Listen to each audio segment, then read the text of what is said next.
So in association rule mining, you have associations between different variables by looking at their transactions, right? So for example, one transaction could be that whoever are visiting web page X are also likely to visit web page Y. So an example is a basket data in which it was known that whoever was buying beer whoever was buying diapers was also buying beer, and the reason is because people at the night, or people in at the night time were basically taking care of their babies, and they would mostly fall asleep while taking care of the babies. So they figured out that um, drinking beer keeps them keeps them stay up a bit more longer. So whenever they were buying diapers, they were also buying beer with it. So this is like an association that they figured out in the market basket analysis.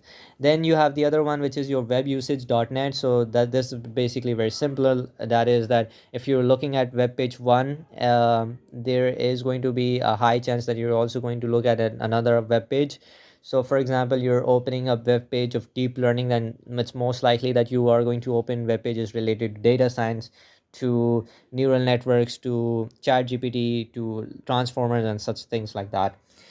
So how are we measuring the effectiveness of your rule, right? How are we identifying that yes, if web page X is very likely to web page Y? So you're doing this using support and confidence. Other than that, you're also using lift, affinity, and leverage.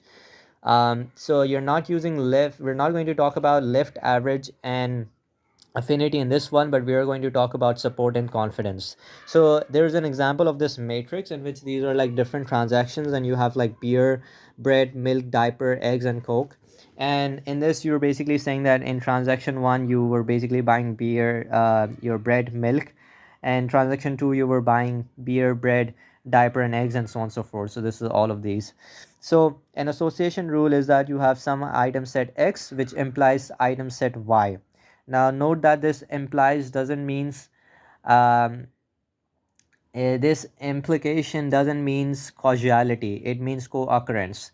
The difference between co-occurrence and causality is that milk and diaper is not causing beer to be bought. Milk diaper, when there is a co-occurrence that if milk but diaper is bought, then beer is also bought. So this is not causing it, it's co-occurrence. So you have some X item set, you have some Y item set, and your support is basically X union Y. So you can see over here that X intersection Y. So wherever X and Y are both existing, take those number of transactions. So in this case, X and Y is going to be milk, diaper, beer. So milk and diaper, this is one, and so this is one, and the other one should be here. So milk, sorry, oh, I had to look at these.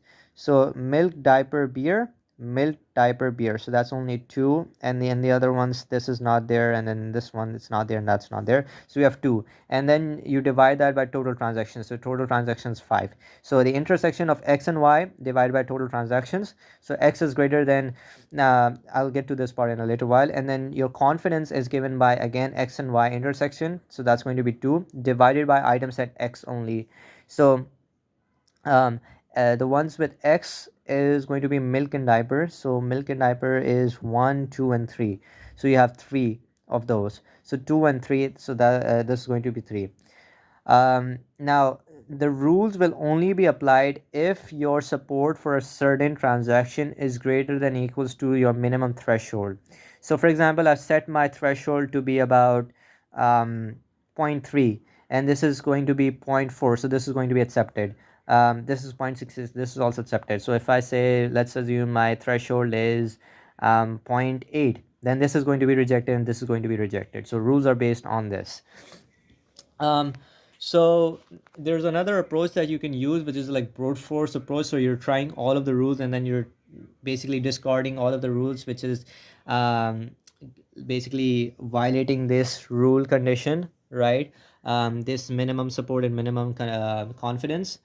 Then there's another one, which is like your two-step approach, which is that it's basically related to your frequent item set generation. So you're generating all of the item sets whose support is greater than minimum support, and then when you've identified which item sets are going to be greater than your minimum support, then you're basically creating rules using that and on the basis of your confidence. So we're going to look at this using the a priori algorithm in the next video. So I'm just going to give you a random a basic intuition as to what this is.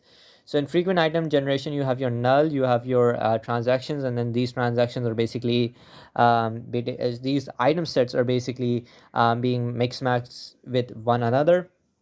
And then what you're doing in your brute force approach is you're looking at all of these items, you're looking at a list of candidates which is basically greater than equals to your confidence, and then you're repeating this over and over again. So the number of candidates is going to be 2 to the power d, and your rules are going to be 3 to the power d minus 2 to the power d plus 1 if you're applying the brute force approach. So there's three things that you need to take care of. One, you need to reduce the number of candidates m, so you can do this by pruning some of this information at an early stage. The other one is going to be reducing the number of transactions n, which is this thing, and you can do that by reducing n as an item set or by yeah, you're basically reducing that. This is basically used in vertical based mining algorithms. Or you can reduce the number of comparisons, which is n and m, and you can do that by storing or using better data structures to store candidates and transactions, and you're or basically not needing to like match every candidate with each other. So there are three things. One, you're reducing m, your candidates, by pruning. You are reducing your transactions n by just reducing your item set, and the third is by reducing your n and m comparisons by using efficient data structures or not needing to like compare every single rule with one another. And the generation strategies is going to be a prior principle and your fp tree generation. So we're going to look at a prior principle in the next video.